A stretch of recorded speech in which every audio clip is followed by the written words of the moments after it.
हाथ वाली बहू। रंजना कभी ब्रश नहीं करती थी।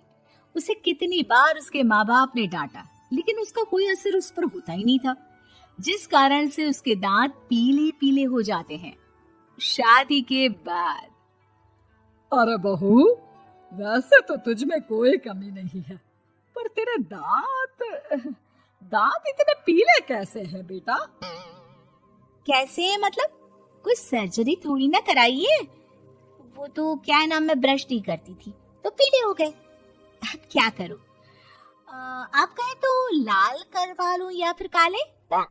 यार ये क्या है, क्यों माँ से लड़ रही हो? लड़ रही हूँ? अरे मैं लड़ रही हूँ या ये बोल रही है कि दांत पीले हैं, पीले।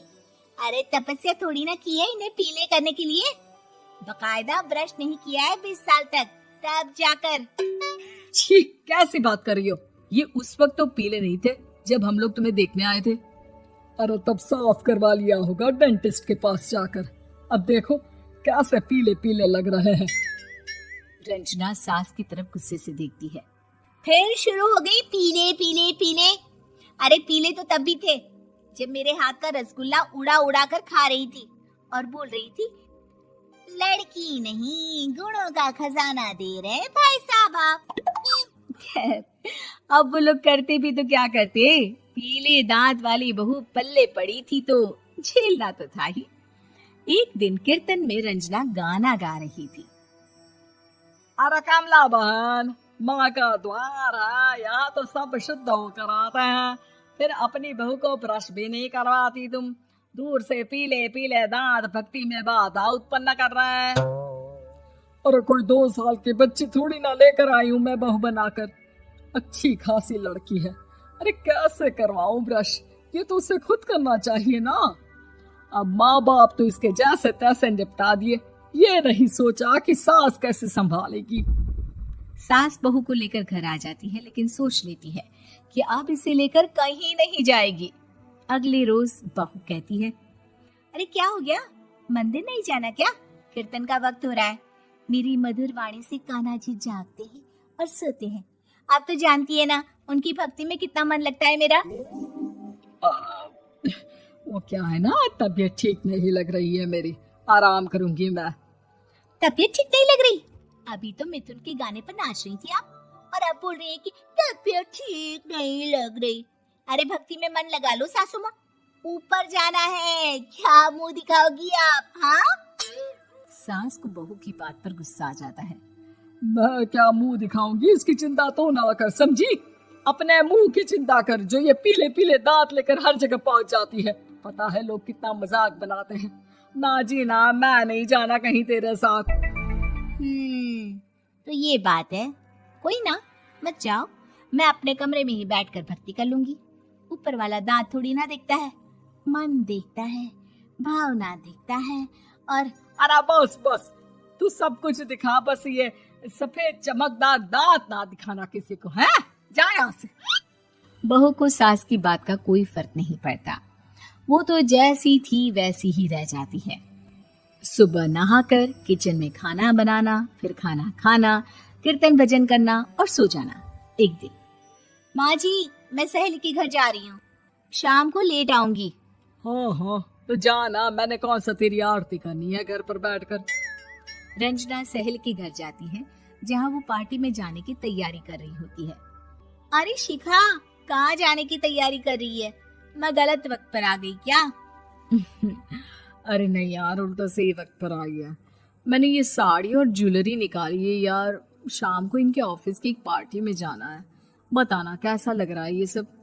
नहीं यार, इस ड्रेस के साथ तो वो वाली ज्वेलरी अच्छी लगेगी। हाँ हाँ सही बोल रही है, मैंने ध्यान ही नहीं दिया।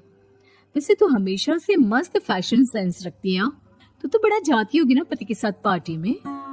रंजना कुछ नहीं बोलती, बस सोचती है कि यार काश ये बात सही हो जाती, पर मैं क्यों नहीं जाती पार्टी में? क्या इन लोगों की कोई पार्टी होती नहीं होगी? रंजना घर आती है और रात में पति से सवाल करती है, एक बात बताइए, आप मुझे किसी पार्टी में क्यों नहीं ले जाते? क्या आपके यहाँ ऑफिस में पार्टी नहीं होती? पति बेचारा क्या कहता कि दांत पीले हैं तुम्हारे इसलिए। अरे कोई पार्टी होती नहीं हम लोगों के ऑफिस में, तो कहाँ से लेकर जाऊं? और मार्केट, मॉल, कहीं वीकेंड घूमना, कहीं तो। अरे यार, सारे हफ्ते में एक छुट्टी मिलती है, तो सोचता हूँ कि आराम ही कर लूं। क्यों? रंजना मन मार के रह जाती है। पहले कभी सास के साथ मंदिर जाया करती थी, लेकिन वो भी सास ने ले जाना बंद कर दिया। घर बैठी बैठी रंजना बोर हो जाती है। तभी उसे आइडिया आता है और वो मायके जाने का सोचती है। सासू माँ, 2 दिनों के लिए मम्मी के घर जा रही हूँ। अच्छा अच्छा, ठीक है, आराम से जा। और हाँ, माँ से कुछ अच्छी आदत सीख कर आना कि कैसे शरीर के हर भाग की तरह दांतों की सफाई भी जरूरी होती है, समझी? शुरू हो गई ना आप। वो लोग आपकी तरह नहीं है कि छोटी छोटी बात का बतंगड़ बना दे। उन लोगों के लिए मैं मायने रखती हूँ, ना कि मेरे पीले पीले दांत। रंजना माँ को बिना बताए उन लोगों को सरप्राइज देती है, लेकिन जैसे ही वो दरवाजे पर पहुंचती है, अंदर देखती है कि घर वाले कहीं जा रहे होते हैं। अब माँ, काश रंजना दीदी के दांतों वाली प्रॉब्लम नहीं होती, तो वो भी हम लोगों के साथ चलती ना बुआ जी की बेटी की शादी में। हाँ बेटा, लेकिन अब उसे कौन समझाए कि उसको उसके पीले दांत नहीं दिखते, लेकिन उसके आसपास के लोगों को कितना एम्बैरेसिंग फील कराते हैं। मुझे तो कितनी बार उसके स्कूल की टीचर ने शिकायत की कि उसके साथ कोई लड़की बैठना भी नहीं चाहती, और ना ही कॉलेज में कोई उससे बात करना चाहता था। लेकिन पता नहीं क्यों उसे ये बात समझ में ही नहीं आती। कोई कमी नहीं है उस लड़की में, बस यही कि दांत पीले हैं। वो तो भला हो जीजा जी और उनकी माँ का, जो दीदी को जैसी है वैसे ही रखा हुआ है। रंजना को अपने घर वालों की बात सुनकर बहुत दुख होता है। वो सोचती है कि वो क्या करे, लेकिन फिर वो सीधा डेंटिस्ट के पास जाती है, अपने दांत चमकाती है और कसम खाती है कि वो रोज ब्रश करेगी। अरे क्या हो गया? तुम तो 2 दिनों के लिए गई थी ना, पर कोई ना, अच्छा है, चलो आ गई तो। रंजना सास के सामने आकर खड़ी हो जाती है और पूरी स्माइल करती है, उसके चमकदार दांतों को दिखाती हुई। हैं? चले मंदिर। माँ, मुझे माफ कर दीजिए, मैंने आप लोगों को बहुत एम्बेरसिंग